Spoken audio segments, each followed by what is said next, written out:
So this is today is yesterday, and tomorrow is also today. You traveled through time to the present. Yes. Yeah, I don't think you get how time travel works. It's like we're stuck. You know, like a needle on a scratch record. I wake up every day right here, right in Punxsutawney, and it's always February 2nd. It's one of those infinite time loop situations you might have heard about. It's a thing where the same day keeps happening. Time.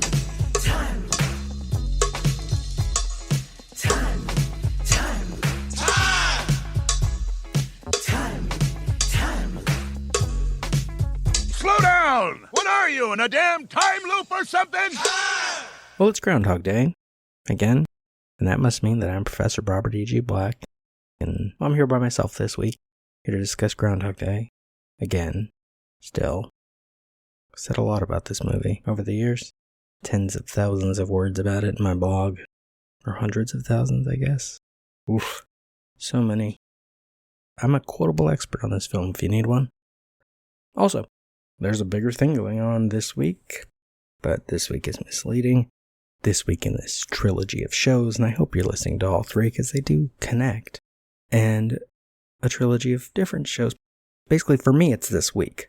6 different recordings, 6 different shows that all connect to one another. Yesterday's Minutia Ex Machina tied directly into a Patreon exclusive $1 review of Tick Tick Boom that went up back in December.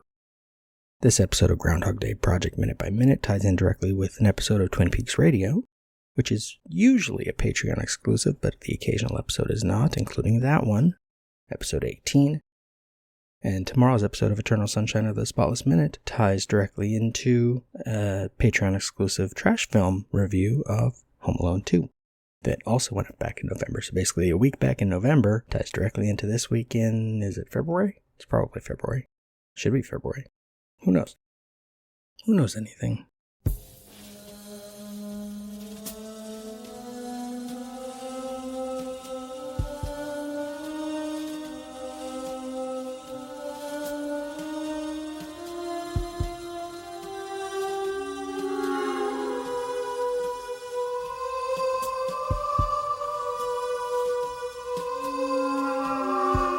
Welcome to Twin Peaks Radio, the show where we remember, in the words of Major Garland Briggs, a real mystery can't be solved, not completely.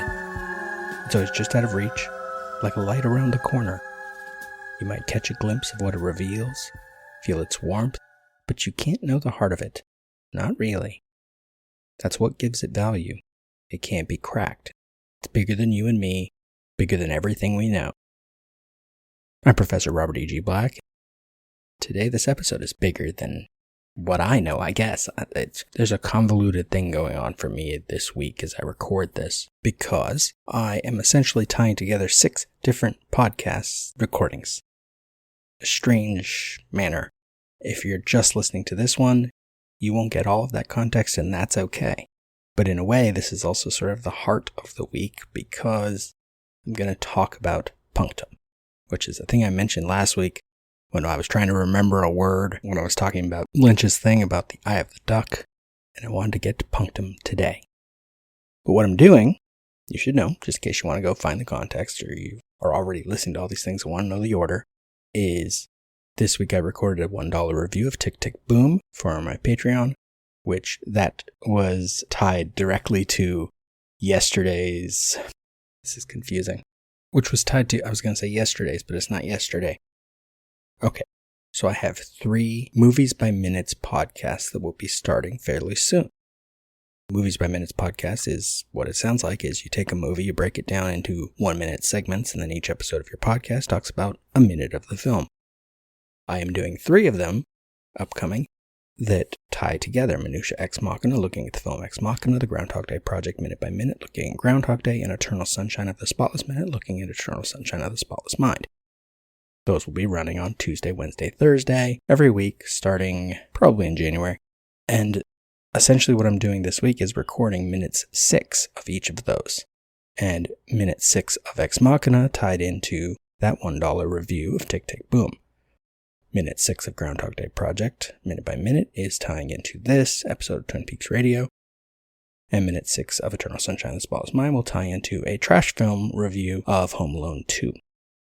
The 6 together are sort of me reevaluating the way I approach podcasting and the way I think about and deal with other things that I have wanted to do in my life that I didn't manage to make a living out of. I wanted to be a writer. I wrote novels and short stories.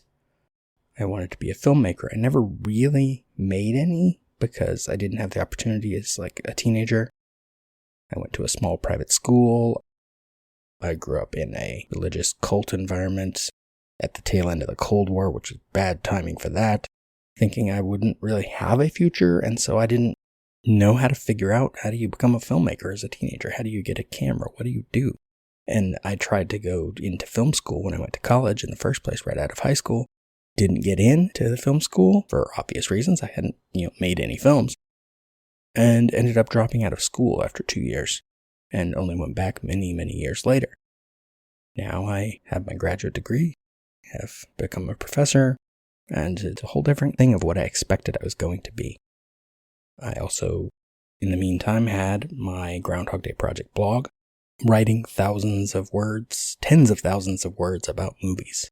Over 4 years worth of entries on a daily blog, the first year of which was looking at Groundhog Day, exclusively.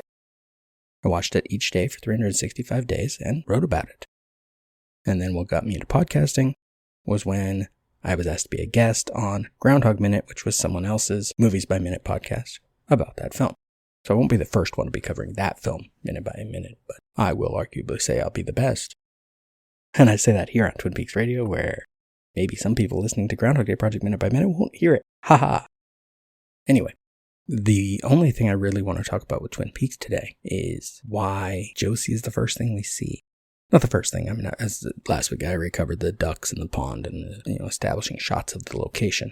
But once we are now in a location, this is the start of the show.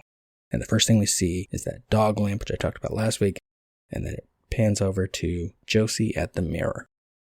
It is worth noting, of course, in the script, Josie is not Josette Packard. She is... What is her name? No, Josie is not... There's a weird order to this. Because Secret History is where we find out more about Josie. Because it has her... what is this supposed to be? This is part of the jacket on Josie put together by Interpol in Singapore just before she showed up in Twin Peaks. She was Josette Mai Wong, which is noted is not her real name. Among other aliases, Upright Autumn Bird, which is weird.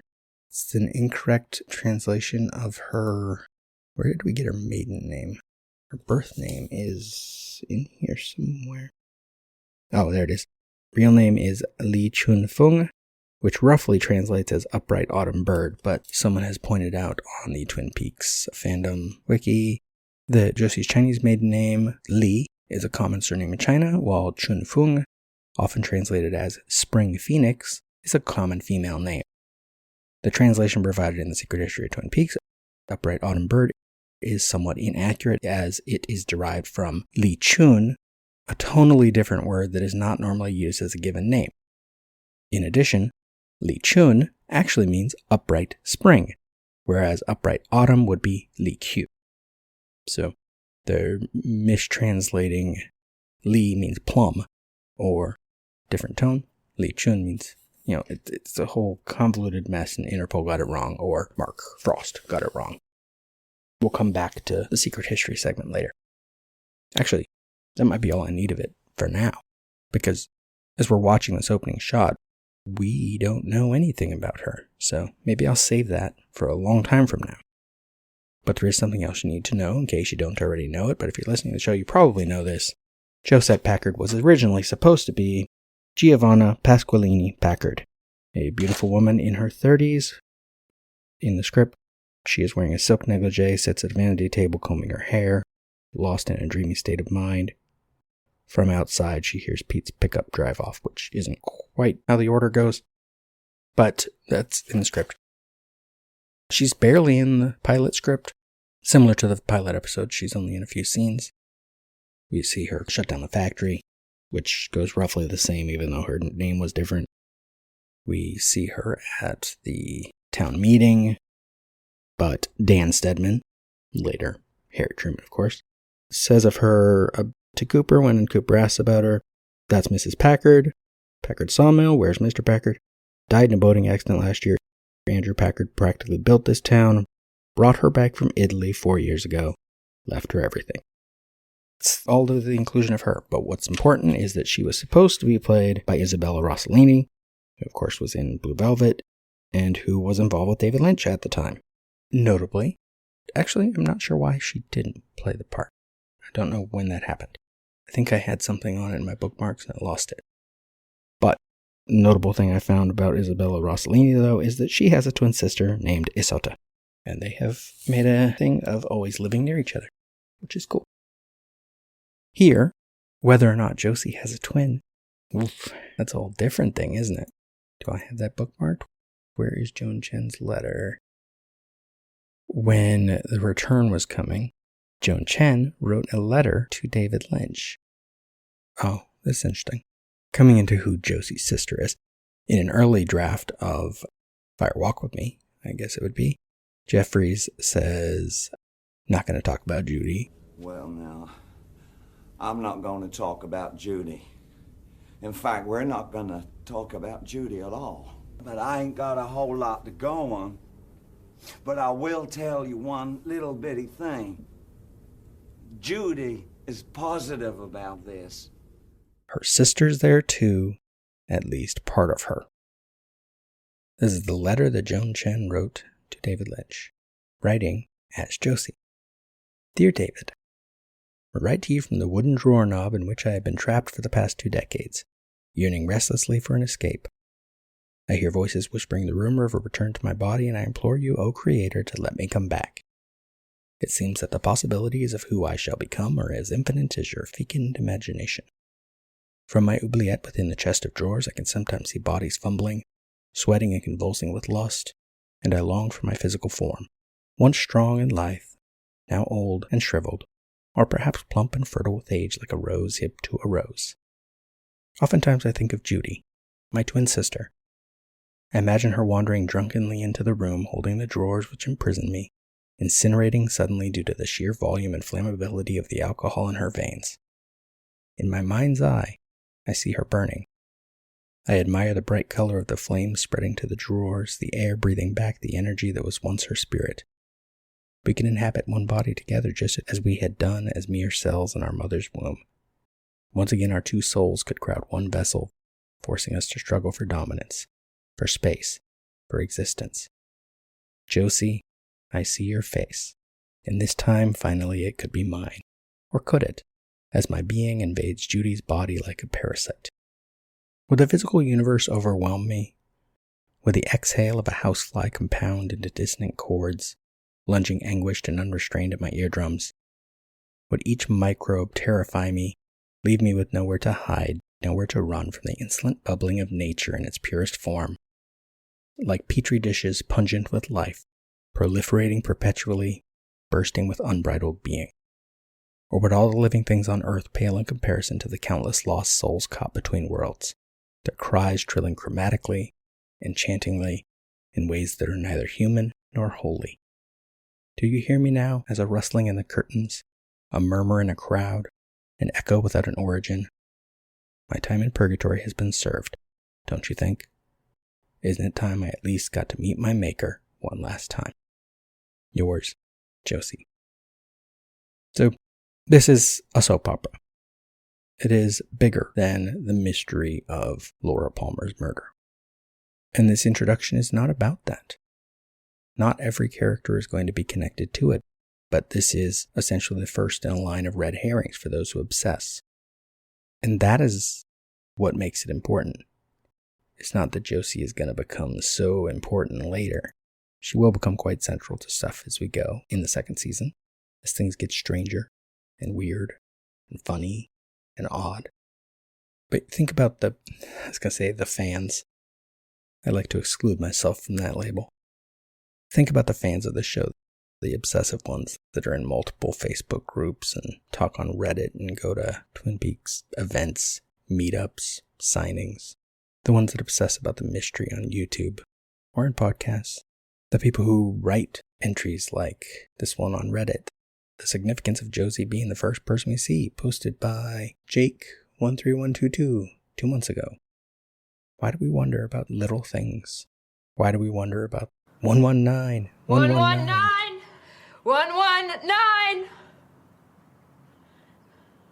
119! Why do we wonder about Josie being the first thing? Was Josie supposed to be directly responsible for Laura's death? No, I don't think so. She's included first because she is mysterious. What have we established with the opening titles? 119! The opening titles run before this opening scene, and we have established a rural space that if we have seen any of the promo material, we know is in Washington. We know it is a small town, despite that number on that billboard. And yet the first person we see, whether she be the scripted Italian or the cast Chinese, is not the first person you're going to expect in this rural town in Washington. So the first visual we have here then is its own mystery.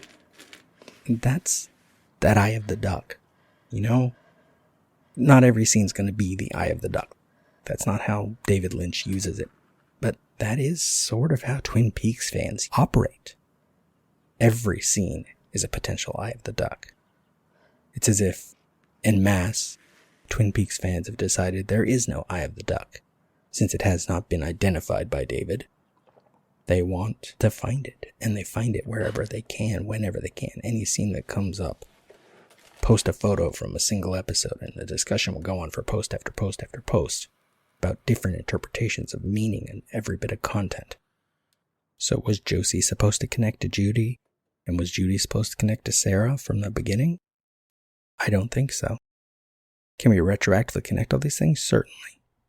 Which, that fits with a discussion I saw also on Reddit about what the eye of the duck means from Lynch. People were talking about why certain scenes might be it. And someone, Trail of Tacos, 6 years ago, says, I'm no Lynch expert, but I had the eye of the duck described to me by a rabid Lynch fan as follows. The eye of the duck is a scene, often flashy or surreal, which is not essential to the general action or plot of the film, but which reveals a key theme or element of the film more succinctly than the actual plot. A real duck eye is odd. It's beady and completely different in texture and color from the rest of the bird. But if the eye wasn't on the duck, or in the exact same location that it's on the duck would look strange to us, nonsensical, incomplete. I gotta interrupt to say that's misleading because the duck evolved to have the eye in that place. If it evolved to have it somewhere else, we would expect it to be somewhere else. But continuing, in the same way, if the eye of the duck scene were left out of its respective movie, we would still understand the general shape of the movie, so to speak. The plot would remain unchanged, and the bare-bones story would still be communicated. Lost, however, would be a central theme, element, or focus that is brought about by the careful appearance and placing the eye of the duck scene. And of course, as I said last week, David Lynch says that the eye of the duck scene in Blue Velvet is the In Dreams scene, which does not really speak to the plot, but it speaks to the strangeness, it speaks to the themes, it speaks to our ability to look beyond the normalcy and see something else. And for Twin Peaks fans, this is everything in Twin Peaks. But also you could say it's Josie's end. Her appearance in The Return was cut, and so she becomes part of a wooden knob, and maybe she's the noise they hear later. Or maybe she's just that knob and she's lost, and we wonder why did the Lodge care about her? And we never find out. And never finding that out, that's a big part of that soap opera plot. And I still haven't gotten to punctum. This is from Freeze, issue 17, November 2014, an article by Noemi Smolik. When his mother died, French cultural theorist Roland Barthes found consolation in the picture of her as a child, then taking the picture as his starting point in writing an essay about photography. Barthes described the photograph as the living image of a dead thing. This was something that it shared in common with the painting which had originated, as documented by ancient Egyptian funerary objects, in portraits of the dead. But what was unique to the photograph according to Barthes, was its punctum, which he defined as the sensory, intensely subjective effect of a photograph on the viewer. The punctum of a photograph is that accident which pricks me, but also bruises me, is poignant to me. Barthes contrasted the punctum with the studium, denoting a general approach to a photograph that is conditioned by historical and cultural experiences and is not categorically different from how other art forms are approached. Several generations of writers have since reflected on and speculated about the significance of the punctum for photography's theoretical interpretations without arriving at any consensus. Now, this is from the Museum of Education's entry on Roland Barthes' Studium and Punctum, dated March 12, 2013. Barthes' Camera Lucida, first published in 1880, assumes that the automaticity of the camera distinguishes photography from traditional media and has significant implications for how we experience photographs.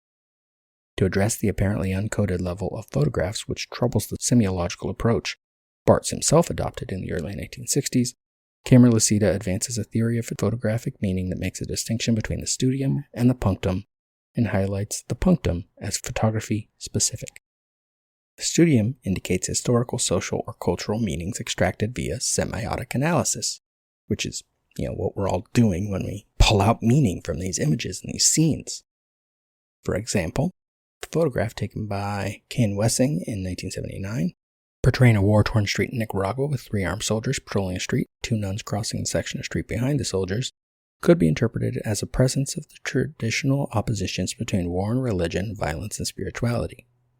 The punctum points to those features of a photograph that seem to produce or convey a meaning without invoking any recognizable symbolic system. This kind of meaning is unique to the response of the individual viewer of the image. The punctum punctuates the studium, and as a result, pierces its viewer. To allow the punctum effect, the viewer must repudiate all knowledge. Barthes insists that the punctum is not simply the sum of desires projected into the photograph. Instead, it arises from details that are unintended or uncontrolled by the photographer. Photography can be distinguished from painting or drawing in that its apparatus visualizes the world automatically, rather than being wholly informed by the interventions of the photographer. The theory of the punctum speaks the indexical nature of the photographic medium. It also accounts for the importance of emotion and subjectivity in interacting with photographs. In my blog, 29th November 2015, an entry entitled "You Are Better Than This," I said for Barthes, a photograph could be understood in terms of the studium, the range of meanings that come from, say, society, that can be read in a particular image, and punctum, the singular part of the image that draws you in. So, is the punctum the opening scene just because it's opening and it's what draws you in? No. The punctum is any of these pieces that get a feeling from you in the moment. And it's your feeling. It's your interpretation. Or mine. The studium is bigger and you might be able to write objective papers about it. But the punctum is subjective. I would also note before I go that the lacrimal punctum is an anatomical thing. It is that point in your eye where the lacrimal glands come out and tears come out. So there's a punctum in your eye, a punctum in a duck's eye, I suppose. Do ducks cry? I think they do. They're mammals. Mammals cry. Or they tear up at least. They don't all do it from sadness. And so, we're here with Josie. I will speed up this content as going forward. I may deal with whole scenes, whole episodes even, who knows? But I wanted to come into this very slowly, to figure out this show, to figure out my approach to this show, because I don't like the fans that attack bits of the show and obsess and interpret. It's fine when people interpret things differently. There's some people present their interpretations as if they are fact. And I don't want to do that. My interpretations are my interpretations. This show is my show. Although if you want to be a guest on it, contact me. Find Robert E.G. Black on any social media. Or follow any of the social media I'm about to list in the outro. But at this point in the show, what do we have? A rural location and this mysterious Asian woman doing her makeup next to a lamp with a couple dogs, which seems fancy, even if we don't know what that lamp is. And she seems fancy, even though we don't yet know who she is, and we're probably intrigued. But remember, in the words of Major Garland Briggs, mystery is the most essential ingredient of life. Mystery creates wonder, which leads to curiosity, which in turn provides the ground for our desire to understand who and what we truly are. This has been a production of Lemming Drops Studio. You can find links to more at lemmingdrops.com. Follow the show on Twitter at Peaks Radio, and on Facebook and Instagram and TikTok at Twin Peaks Radio, or join the Facebook group Lemming Drops Studio Tour. Also, you can support all my shows and get every episode of this one at patreon.com/lemmingdrops.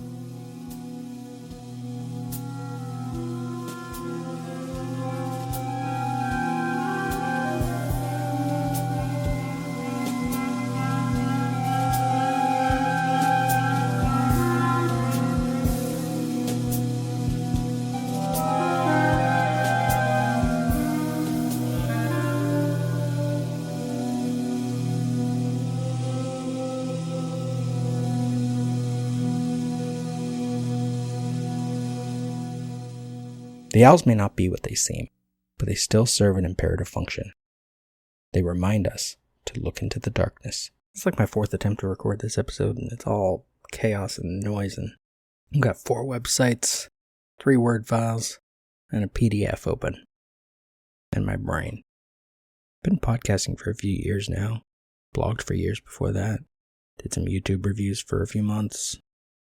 Talked about that on one of the things yesterday. I don't remember which one.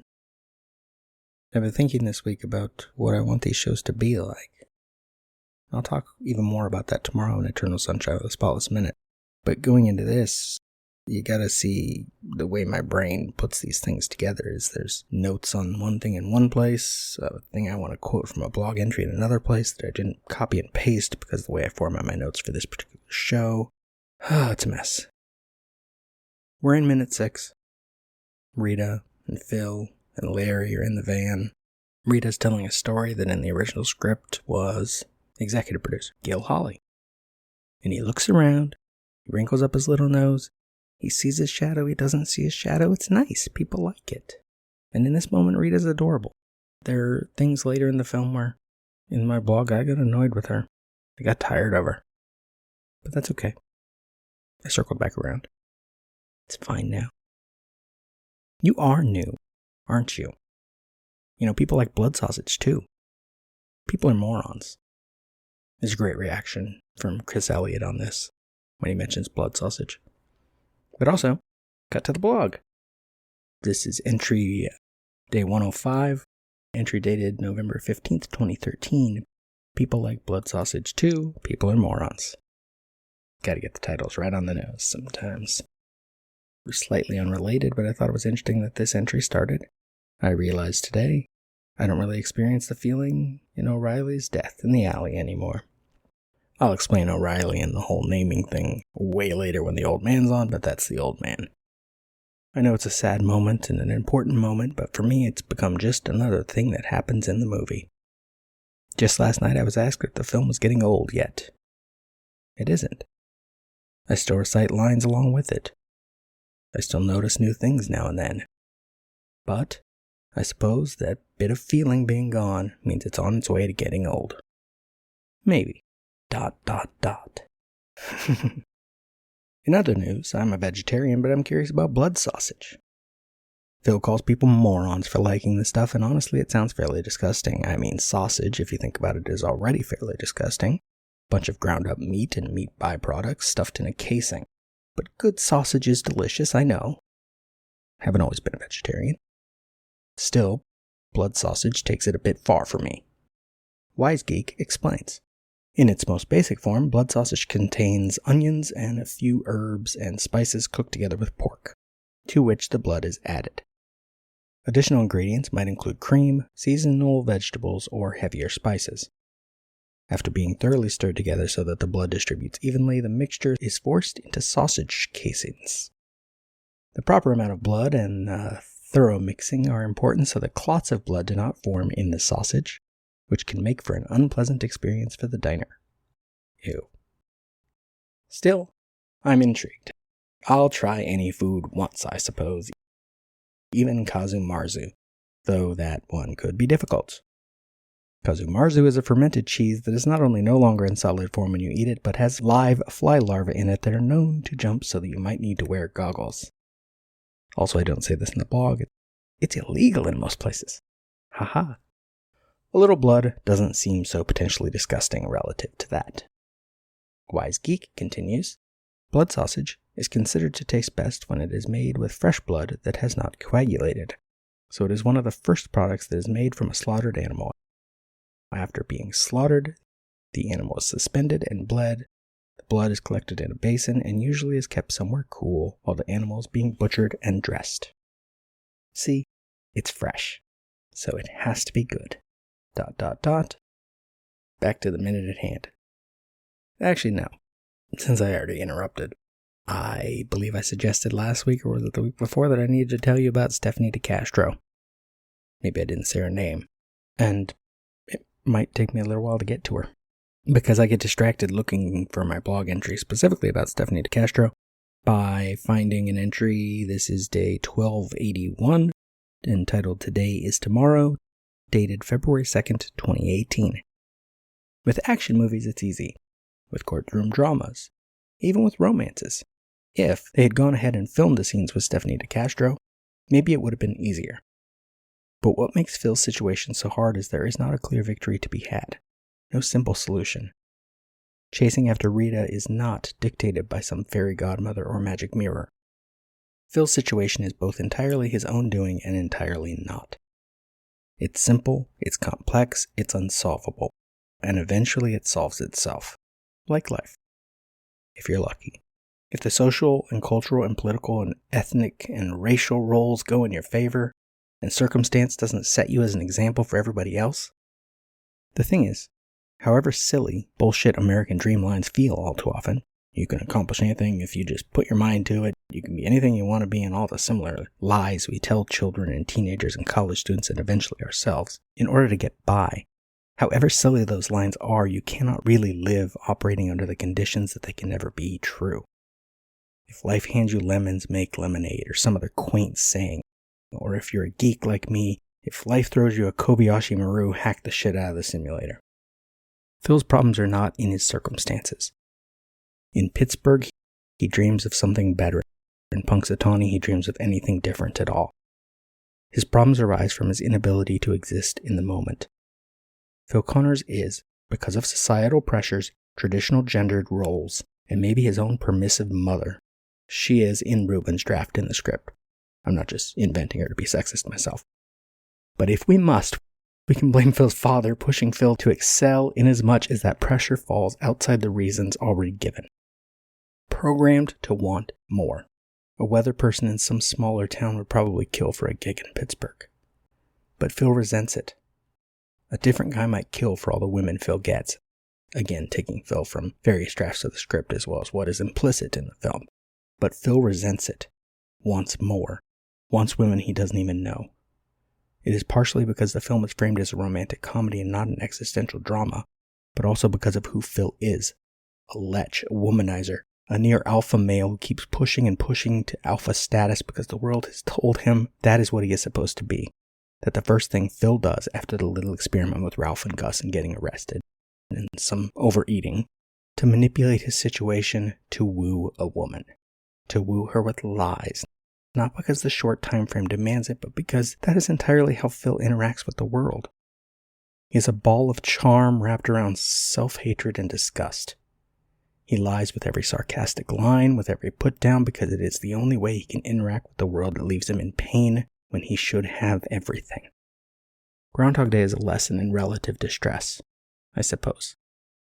Were the protagonist a woman, a queer person, a person of color, the lesson would not work. 1.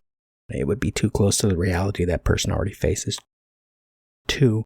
It would not offer the great feel of comedy, a person higher than you being pulled down.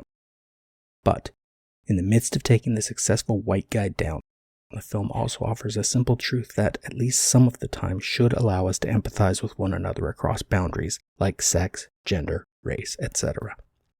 Keep in mind, I write this from the perspective of a white male. I'm not as successful as Phil Connors. I make no play at being an alpha male, but I'm a sarcastic ass sometimes. In this blog even, I systematically tear apart movies, old reviews, blog entries, at least one doctoral thesis. I pick apart the corner of the world I have claimed for myself, the territory of Groundhog Day and movie bloggers, because it demonstrates in theory that I should belong here. But how fucked up is that? I'd rather be genuine in the real world. Sorry, reading that I'm not sure I buy it. I'll continue. The whole blog setup is problematic because honestly, a disagreement seems like it would be more readable than a bunch of people cheering together. Not that I really ever make an effort to grow my audience, but I write what comes to mind and conflict comes to mind. This review says Phil's feelings for Rita represent romantic love. I must tear that view down. Prove it wrong. That review lets Phil off the hook for messing with Nancy, and I basically accuse him of rape. And so on. For a more recent example, just yesterday W. Bond wrote a lengthy piece about the film, deliberately coming at it without seeking out other reviews or pieces about the film. It's a nice piece, but as I'm reading it, my impulse to debate with Bond about specifics, like how can I quote the piece and pick it apart. But you know what is actually more fun on the internet of late? Defending things. Examining things without insulting them. Not that I would give up on insulting things, nor will my sarcasm go away, but if I can manage, maybe I will be more consistently positive. Or just do whatever is fun because this is my time loop and you were all just visiting. Punxsutawney Phil saw his shadow this morning. So did Woodstock Willie. 6 more weeks of winter. 6 more weeks of life. Enjoy it.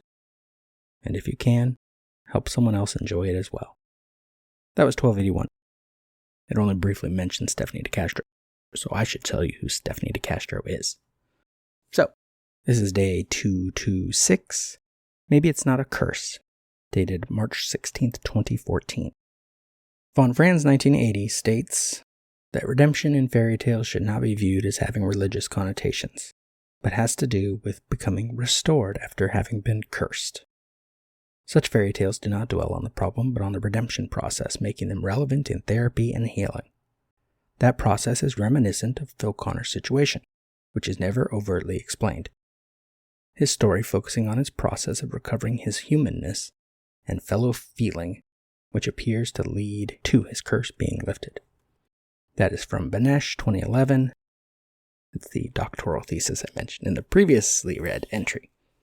This is why I put a pink tab labeled self-cursed in my binder of notes and scripts and everything else. Sorry, I had to paraphrase a little here, but we'll get back to quote in a moment. In that second revision of the script, Phil is not self-cursed.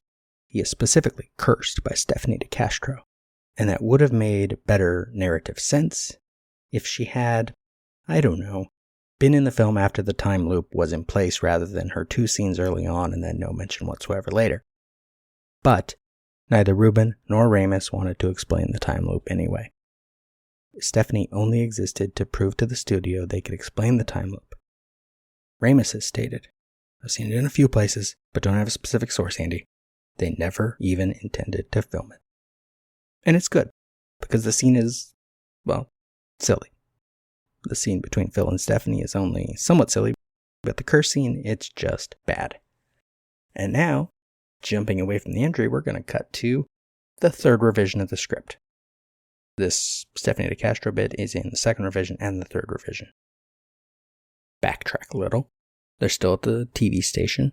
Phil's talking to Rita. Phil, well, I hope I've convinced you. Rita, I'll line up a crew and transportation. We can all go up in the van together. Phil, I think I'll take my own car. I'm not that fond of my fellow man. Rita, exiting. Nice attitude. Phil, nice face. Why don't you ride up with me? Rita, no thanks. Stephanie DeCastro, an attractive, dark-eyed, dark-haired correspondent, glares at Phil from across the studio. Interior, Phil's office, later.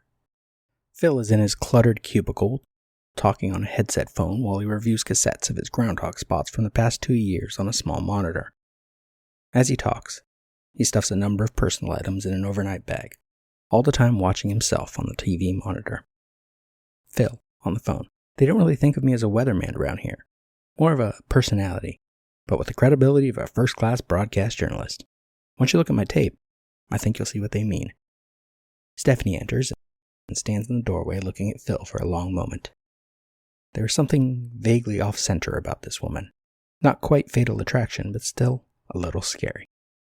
Stephanie, bitterly, I just want to know one thing. Did I do something wrong, or are you just tired of me, or what? I have to know. Phil sighs. Phil, on the phone. Dan, can I call you back? I've just been handed something very hot, about to break. I better get on it. He picks up some papers and rustles them for effect. Okay, thanks. He takes off the headset, gets up, and closes the door for privacy. Phil, kindly, you didn't do anything wrong, Stephanie, and I'm not tired of you. It's just that I don't have time for a real relationship right now. I told you that the first time we went out. Stephanie, getting close. Everybody says that at the beginning of a relationship. Phil, gently pushing her away. I'm different. I really mean it. Things are really starting to move for me now. I'm not going to be doing the weather for the rest of my life. I was just talking to the CBS guy about a network job. I want that. This is just the beginning for me. I can't waste any more time. Stephanie, are you saying our relationship was a waste of time? Phil, our relationship?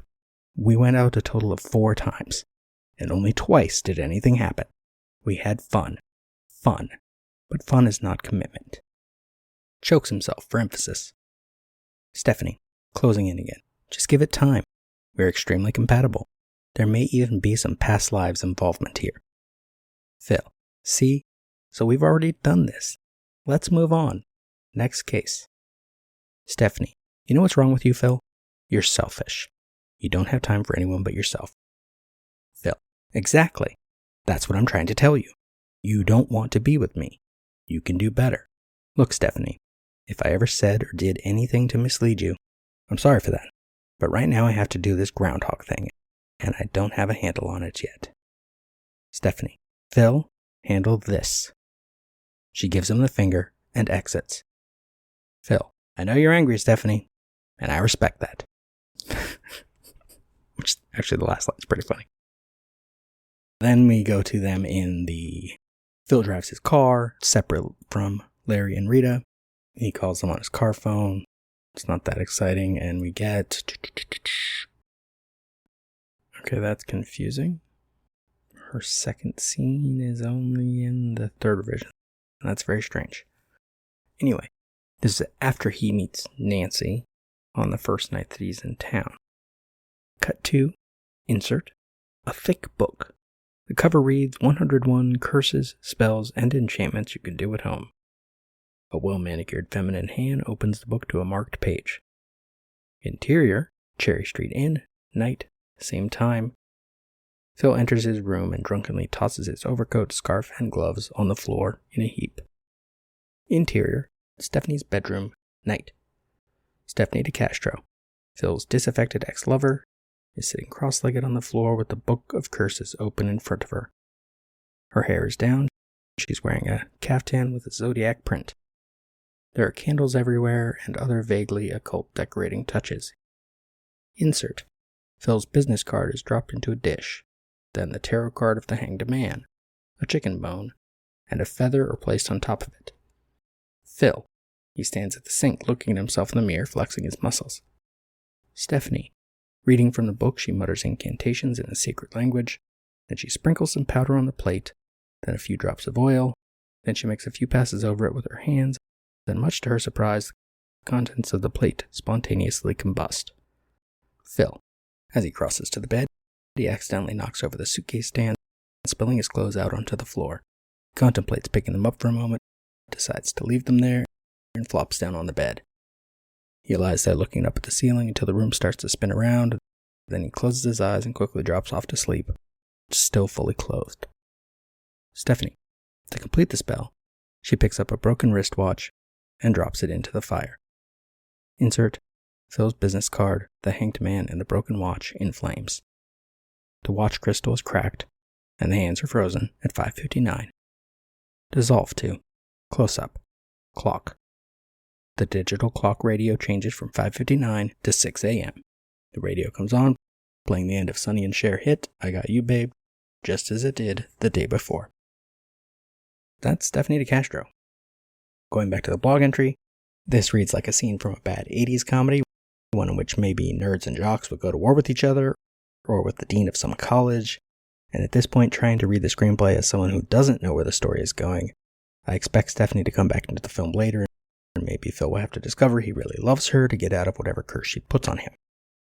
I mean, if she curses him and the point is anything else, then Phil cannot be the protagonist. Well, as long as this is a lighthearted comedy anyway. It could turn into a serious occult film with comedic undertones, for all I know at this point. Either way, Stephanie cannot just disappear after this scene. In response to the hanged man card, the chicken bone, and the feather, I wrote when I was in college the first time I wrote a paper about the representation of voodoo in popular film. I used The Serpent and the Rainbow, 1988, Angel Heart, 1987, The Believers, 1987, and Live and Let Die, 1973, and it didn't go well for Hollywood. The presentation was mostly simplistic and stereotypical, bordering on offensive. If I remember right, it's been a long time since I wrote that paper, and just as long since I've seen any of those 4 films. The order I just listed those films would go from least offensive representation of voodoo to most offensive. Hell, the Roger Moore James Bond films were all a bit cartoonish, and Live and Let Die didn't even try to present its occult elements as anything that anyone might actually believe in or practice. But anyway, never mind the way Hollywood has stereotyped voodoo and the occult previously, this description right here in the second revision for Groundhog Day demonstrates the worst of it. I mean, I once suggested the specific playing cards visible in the hat scene on God Day in the film held deeper meaning, but I don't think Harold Ramis knew anything about tarot cards, except maybe the briefest of cursory research before he mentioned the hanged man here, just for one fault. And the chicken bone and feather combined with the ridiculously titled book, that's just bad writing, and or 80s writing. To be fair, I don't think the hanged man is necessarily an inappropriate card for Phil in the future. Waite, 1911, describes the card thus. The gallows from which he is suspended form a tau cross, while the figure from the position of the legs forms a felot. I don't know what that word is. Fuck it. ... That's Stephanie DeCastro. That's the blog. That's the thing. It goes all over. My podcasts do the same thing now. I mean, so many shows. What shows have I had? Let's see. You had Michael Myers Minute, Dave Made a Minute, The Room Minute, Annihilation Minute, Mandy Sucks Minute, Cock and Bull Minute, 2 Minutes About Time, Pump Up the Minute, 5 Minute Arrival, and Twin Peaks Radio. And now you have Minutia Ex Machina, Groundhog Day Project Minute by Minute, and Eternal Sunshine of the Spotless Minute. That's not even counting the failures, the ones that got left behind. I wanted to do a sequel to Dave Made a Minute, because Dave Made a Minute was one where I gave pieces of a movie to podcasters I knew who hadn't seen it, and they had to try to figure out what was going on. And I was going to do a sequel, and I'm ruining it now because officially it ain't happening. It's probably just going to be called Minute or Two. Minute or was my production title for Dave Made a Minute. I was going to give them minutes from very obscure, often bad films, plural films, not all the same films, so that it was literally impossible for them to figure out what was going on. And I was actively trying to find scenes where there wasn't even dialogue or actors they could recognize. And I'm kind of glad I didn't do it. Then there was my own show, Mandalorian Time Machine, which had nothing to do with the show The Mandalorian. It had to do with my own nerdy connection of DeLorean with Mandalorian. And I just wanted to be this sort of nerdy show where we talked about whatever that was nerdy, except I'm only nerdy about a few things. I'm a movie geek, you know? And there were some episodes of that show, and it was okay. And then it kind of got lost because I didn't have a schedule on it. I needed a schedule. There was, well, Cock and Bull is one of the ones I already listed as one that did run. It did its thing. But it got cut short because it lost momentum. Because it was hard to find guests to talk about the things that it was doing. It was avoiding talking about a particular movie, and instead was talking about some of my favorite films and comparing them, kind of pairing them up against each other and seeing what was better. Except I'm not good at that. Making a bracket was hard. Ranking things is hard. It's not normally how I think about film. Currently, it isn't happening, but currently, There's also Stand By Minute, which was going to be a group project I was leading, looking at Stand By Me, because it was the 35th anniversary of its release this year. Except then the farther we get away from August, when that anniversary was, the less I was inclined to deal with it. And as of now, in December, as I'm recording this, the first 5 episodes have been turned in. That was me and Luke Allen, my co-host for 2 Minutes About Time, and who was a guest just a couple weeks ago on this, did the first 5 minutes, never edited them, just recordings, and 5 other minutes later got turned in by one of the participants. I didn't put a deadline on it, because I wasn't in a rush. And then it just kind of got lost in my head and in reality. And I apologize to Movie Rob if he's listening to this. I think he was the only other one who turned something in. Sorry about that. I don't know if they'll ever see the light of day. If you did something really fantastic with those episodes, I will find a way to put them out for you. I didn't even listen to them yet. I was waiting. There's plans for future things or ongoing things. Movies by Minutes is a great format for me because I can obsess. But also I need room to do other stuff. And so I thought of another show. I think I might even register some social media for it and park my space for later. Of course, between these 3 shows and Twin Peaks Radio, I got some ongoing stuff at least for a couple years. But it was going to be called Minute 17 because there's this thing in screenwriting where Minute 17 is kind of the moment where you know what the film is about. Sometime before that, usually I think it's about minute 7 or something, someone is supposed to say what the movie's about. But minute 17 is when the audience understands, which is like halfway to plot point 1, as it were. That was one. I've also thought of doing, because we did, Movies by Minutes has done a few times now a trivia contest about movies for charity, and I thought of doing a podcast game show about movies as well. Who knows if that'll happen?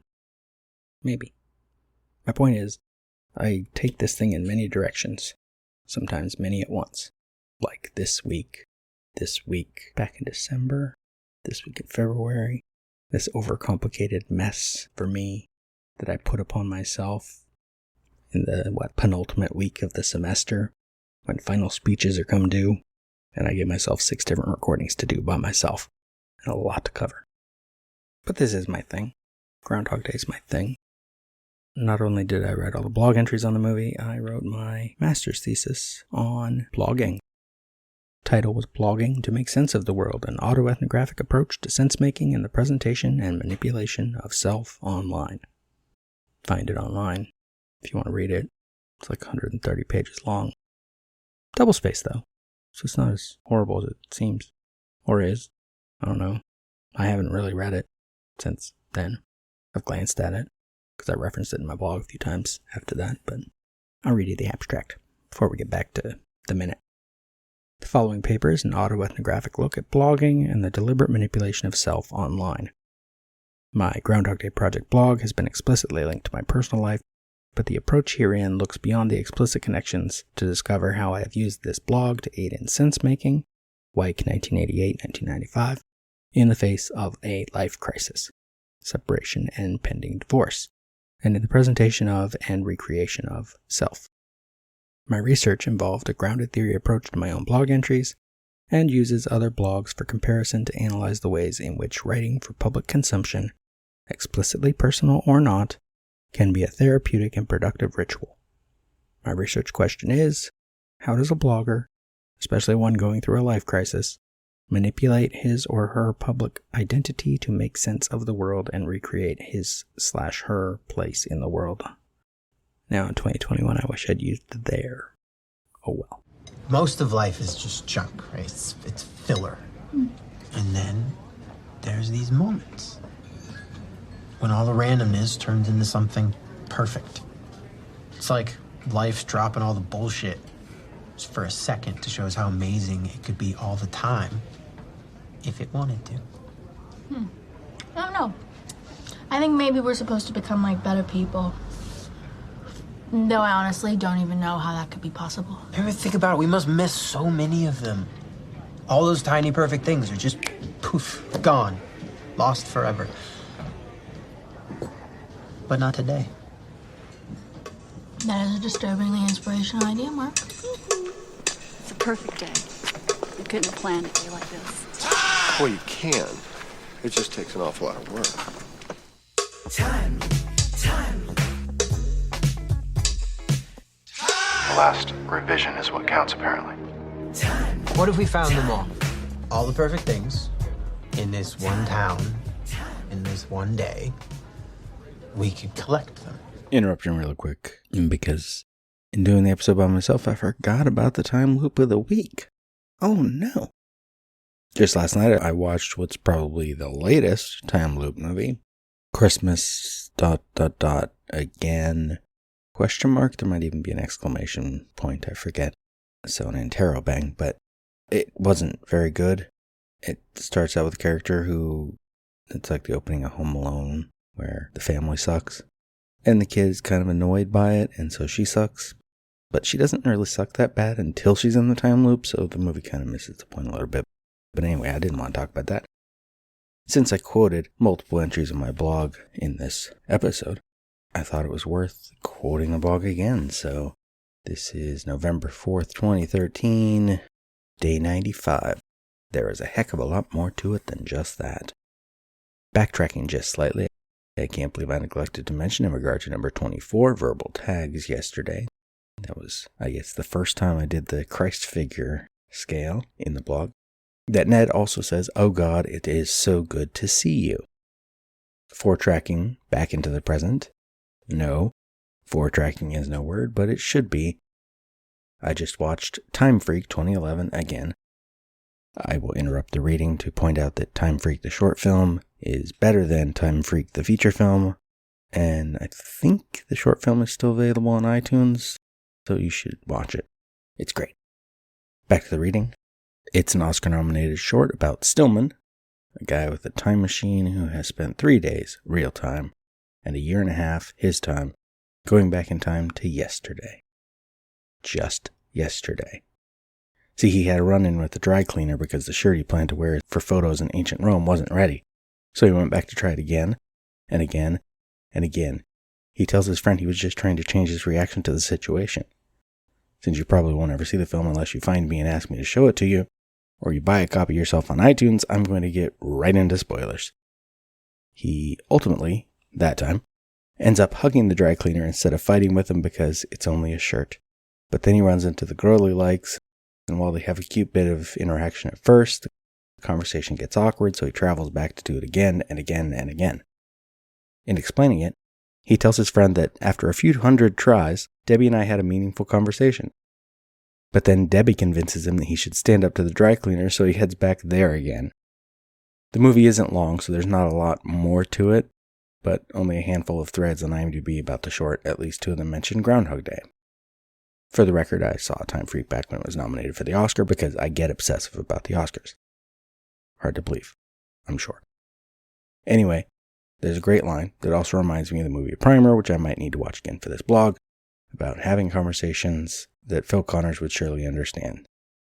Stillman tells his friend, "Conversations tend to get pretty awkward after you've had them 25 times. It takes a lot of work just to get them back to normal." Which, jumping out of the reading again, is how the beginning of this episode was. Multiple attempts to get it recorded, finally get into it, and then Audacity cut out on me and I had to start over. I don't know if I left something out. Doesn't matter now. This is day 97, just a few days later? A few days earlier. No, a few days later. The entry entitled, "It is so good to see you." Not much to say tonight, instead a few images as I start sorting screen caps. Finally got a HD version of Groundhog Day and was just taking screen cap after screen cap to use later. Back to the reading. Actually, first, a bit of an addendum to my discussion of Time Freak 2 entries ago. Here's a few shots of Stillman's timeline diagrams. I just have to describe them to you. It's a lot of very complex lists of the order of the events and lines of dialogue that he could say, branching, conversation, mapping, and then continuing the words. Think back on my discussion of another short film, Tango, and the complexity in planning that out and relate that to Phil's final day in the time loop. Here's what I listed for that day before. His report from Gobbler's Knob, after presumably picking up pastries and coffee again for Rita and Larry. Spending some time at the Tip Top Cafe, remember it's Doris who gets him up on stage for the Bachelor auction. Buying a whole bunch of insurance, whole life term, Uniflex, fire, theft, auto, dental, health with the optional death and dismemberment plan, water damage. a piano lesson with Mary, fanning the flames of Debbie's passions for Fred, finding WrestleMania tickets somewhere in town, fixing Felix's back, saving the kid falling out of the tree, changing the old lady's tire, saving Buster from choking and lighting that woman's cigarette, playing at the banquet, sculpting Rita's face in ice/snow, and Phil's errands have a set schedule that he has to remember. He can't really write it down. Or rather, there's no point in writing it down because in order to remember it enough to write it down in the morning, he's already got to have it memorized anyway. But enough about complexity of schedules. That's what my week's been. That last line isn't in the reading. That's just me. Where was I? Rita saying I like blood sausage, right?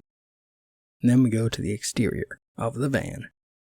We are in Blairsville, Pennsylvania. They exit 22 East onto 119 North for Marchand and Punxsutawney, which means they took a different route than Google suggested last week, but the distances are comparable, 85 miles out instead of 80.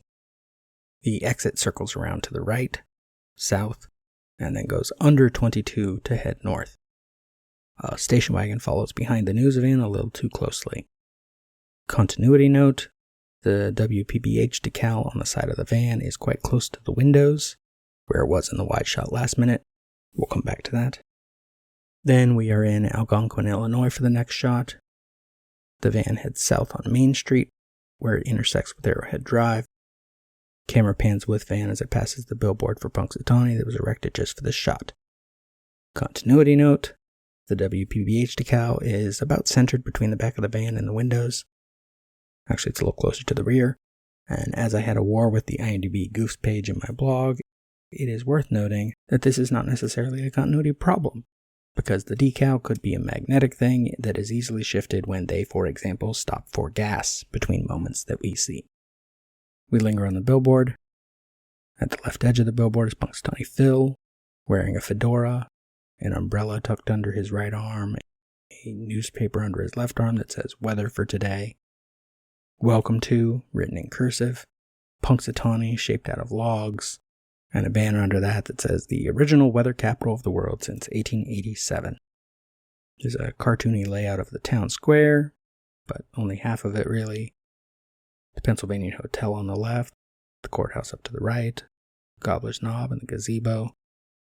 No sign of the second, smaller gazebo that is in the quarter of the square we never actually see in the film. And no sign of any buildings at all on the right side of the image. Another banner at the bottom of the billboard says, Gobbler's Knob, food and lodging, pop, 6,782, which I don't even remember how accurate that was. I know I wrote about that in my blog, but I didn't open that one for today. Sorry. The van is visible beneath the billboard, quite small, disappearing behind a hill. Then we are in Woodstock, Illinois. The van entering from the north on Main Street toward the town square, which is the same way the big rig entered in Planes, Trains, and Automobiles, which filming that bit was why location manager Bob Hudgens, uncredited on that film but credited here, knew about Woodstock's town square. And I think I've already said in a previous episode they picked Woodstock because it had a town square. The van passes the Alpine Theater where Heidi 2, a family classic, is playing. The van passes the Tip Top Cafe. This shot is effectively mapping the square for us for later, but we don't actually see the front of the Tip Top or its sign. The van turns right onto Cass Street, and we can see the Pennsylvania Hotel, really the Woodstock Opera House, across the square, but not very clearly because of the trees.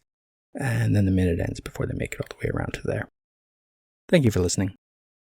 The Groundhog Day Project Minute by Minute is just one part of an existential trilogy of podcasts. Tune in every Tuesday for Minutia Ex Machina, every Wednesday for more Groundhog Day, and every Thursday for Eternal Sunshine of the Spotless Minute. Follow this show on Twitter at Groundhog Day MXM and on Instagram and Facebook at Groundhog Day Project. This has been a production of Lemming Drops Studio. You can find links to more at lemmingdrops.com or join the Facebook group Lemming Drops Studio Tour. Also, you can support all my shows at patreon.com/lemmingdrops. Until next time.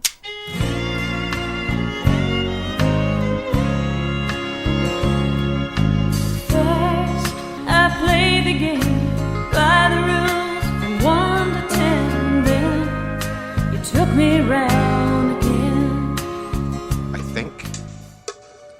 I have traveled through time.